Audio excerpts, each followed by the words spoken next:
Okay, so get this. The 2024 U.S. presidential election, Yeah. it was a rematch, but hold on, because this time it went way beyond, Hey. a simple who won. We're talking twists and turns, controversies galore, Absolutely. and a history-making outcome. You sent over some fascinating articles from Fox News, Yeah. and I think we're ready for a deep dive. Yeah, this election, I think it really became like a mirror reflecting all the divisions in the nation. Right. The intensity was really palpable, and the outcome, well, Yeah. it's one for the history books, for sure. Oh, absolutely. Yeah. And right off the bat, the results were huge. Yeah. Donald Trump, he's back in the White House. It's incredible. He defeated Vice President Kamala Harris to become the 47th president of the United States. It's pretty rare, too. He's only the second president in U.S. history to serve 2 non-consecutive terms. Wow. And the first was way back in the 1880s, Grover Cleveland. That's amazing.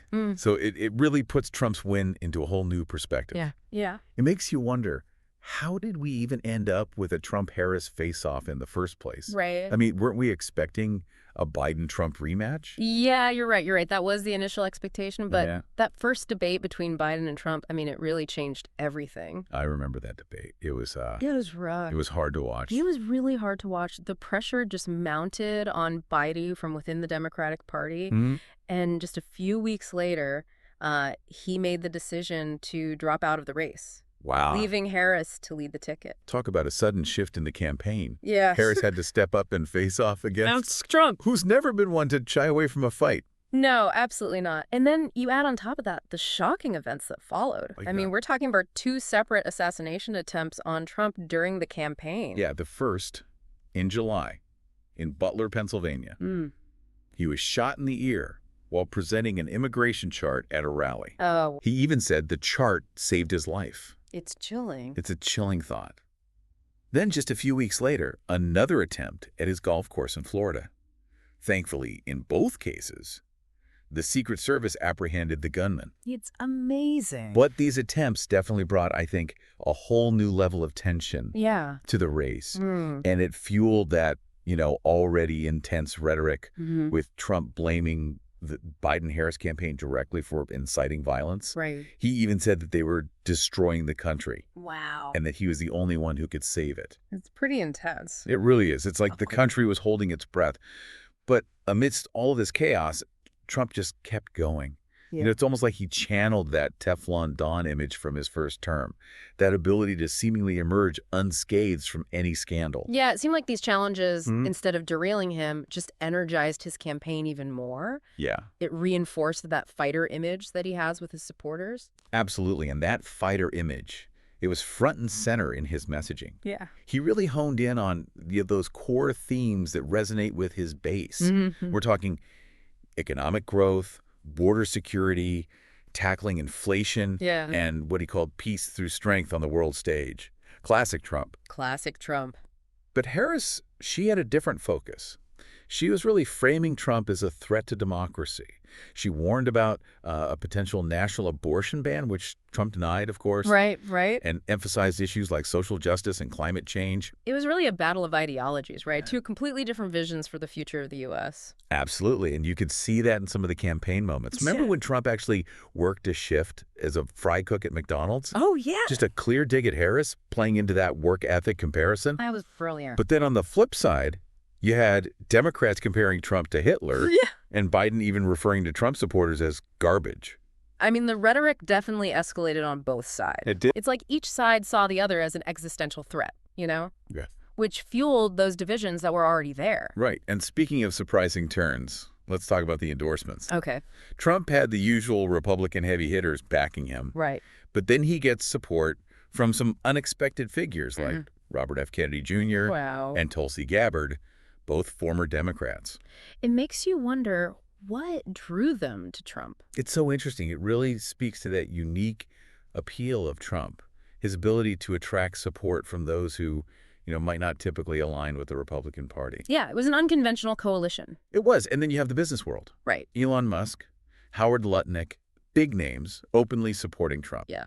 Lutnick even hinted that a lot of Wall Street leaders were quietly backing Trump, even if they didn't publicly endorse him. Interesting. It shows that, political allegiances can be influenced by all kinds of things, It does. including economic interests. I mean, Trump focused a lot on policies that appealed to the business elite. He did, and this is where things get even more intense. Yeah. We can't ignore the legal battles that unfolded throughout the campaign. The articles you sent, they paint this picture of a constant barrage of investigations, legal challenges.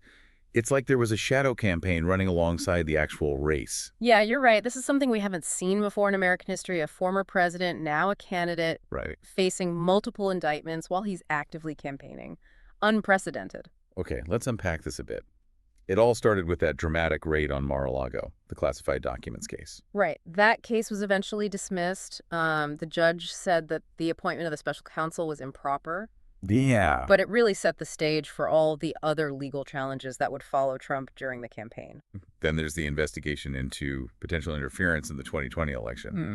This one went all the way to the Supreme Court, which ruled that presidents, they have significant immunity from prosecution. That was a huge decision. It was, and then It had big implications. The special counsel had to reevaluate the charges and ultimately file a new indictment. But Trump's legal team challenged it, argued the appointment was unlawful. But wait, there's more.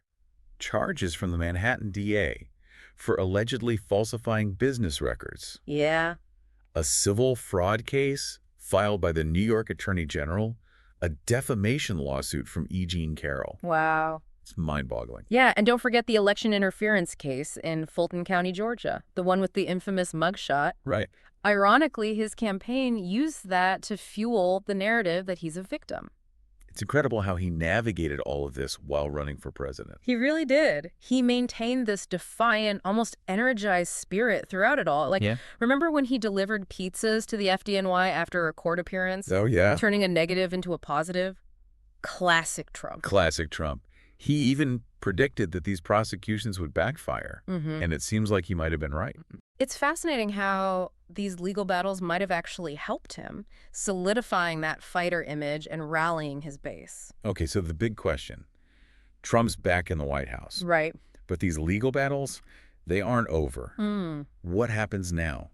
Does he just pardon himself and make it all go away? Well, that's the million-dollar question, isn't it? It is. As president, he has the power, Mhm. but doing so would definitely spark a lot more controversy Right. and fuel accusations of abuse of power. It's like a legal and ethical tightrope walk. Yeah. You have this principle of equal justice under the law clashing with the presidential pardon power, which is supposed to protect against judicial overreach. It's a tangled web for sure. It is.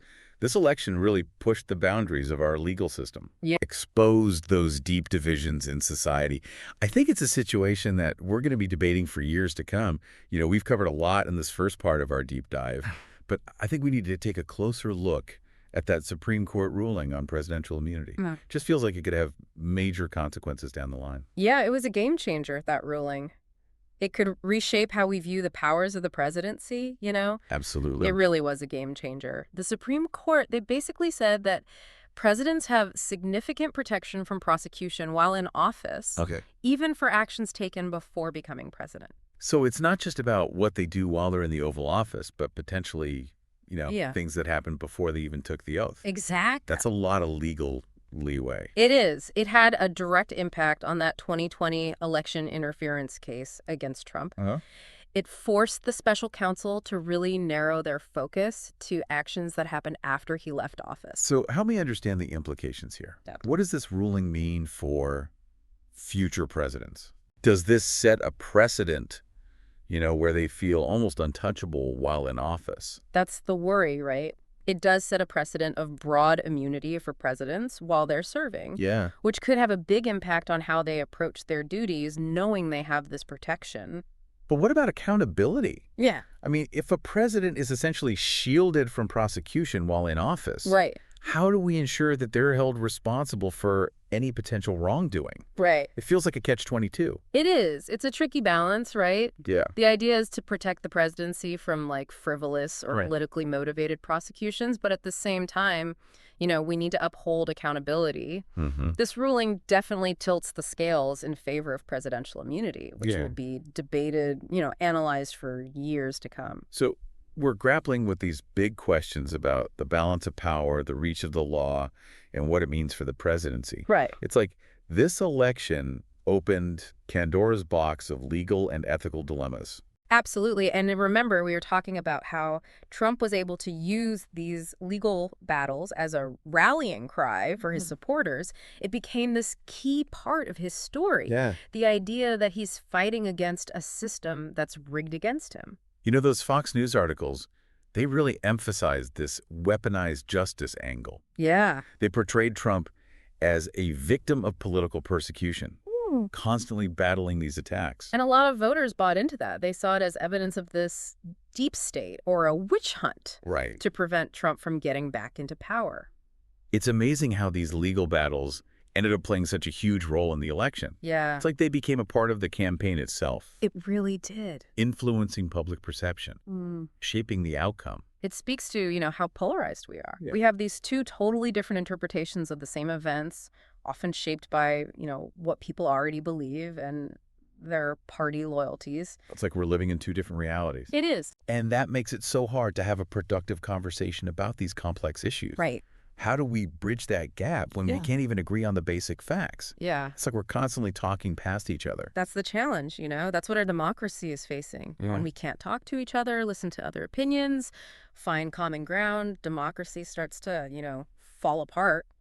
And you can't deny the role of social media in this. Oh, no. It's like an amplifier for misinformation, those echo chambers, and all that toxic rhetoric that just, fueled the fire. Right. Social media algorithms, they prioritize engagement over accuracy. Right. The more sensational it is, true or not, the more it spreads. The Krieger. It creates this warped reality where people are constantly getting bombarded with information that just confirms what they already think. Right. Making it harder and harder to have real discussions based on facts. It's like we're trapped in these bubbles online Yeah. where we only hear from people who agree with us, Yeah. which just reinforces our own beliefs Yeah. and makes us less open to anything else.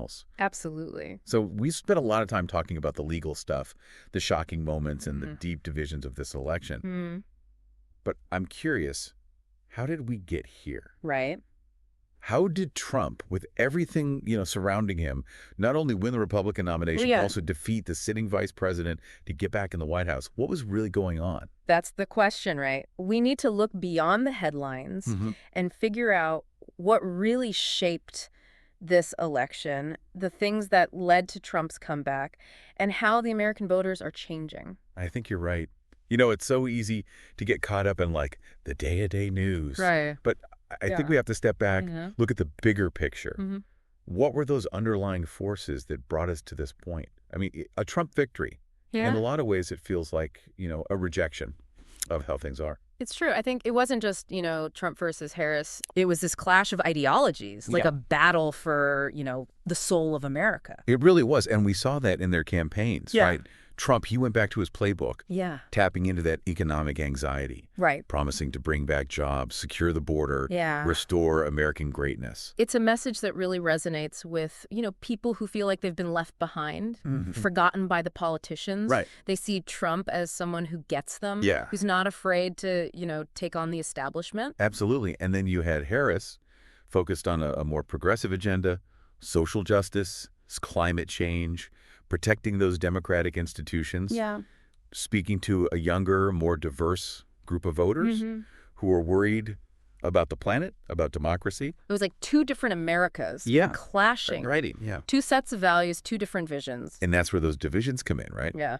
These weren't just disagreements. They were like fundamental differences in how people see the world. Yeah, how they see themselves in it. Exactly. And it's been building for years. Right. Fueled by economic inequality, cultural anxieties. And social media. Oh, social media, which is just an echo chamber. It is. Making it even harder to understand other points of view. Yeah, you're in these filter bubbles, constantly bombarded with stuff that just confirms what you already think. It's no wonder we can't find common ground. It's tough. It really is. And that's dangerous for democracy, right? Yeah. When we can't even listen to each other, Yeah. have a civil conversation, find ways to compromise. That's when things start to fall apart. Yeah, it's a sobering thought. So where do we go from here? Trump is back in the White House, but the nation is still so divided. How do we heal, rebuild trust, and move forward? It's the big question. It is. And there are no easy answers. We all have to, step outside our comfort zones, talk to people who think differently, try to find that common ground. And we have to address the role of misinformation and social media. Oh, absolutely. We need to be able to think critically. Yeah, media literacy is so important. It is. It's a huge task.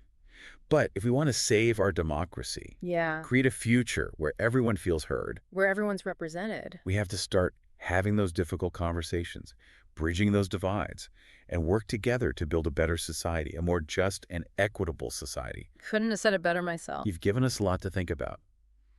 This election, it was about so much more than just who was going to be president. Right. It was about the state of our nation. It showed us our fears, our hopes. And it's a reminder, I think, that democracy is fragile. Yeah. It needs attention, It needs us to be engaged in this process, even when it's hard. It does. Well, you've definitely given us a much deeper understanding of this historical election. Thank you for joining us for this deep dive. My pleasure. And to everyone listening, we hope this sparks some ideas, some new perspectives. Keep thinking about it. Remember, stay curious, stay informed, and stay engaged. Until next time.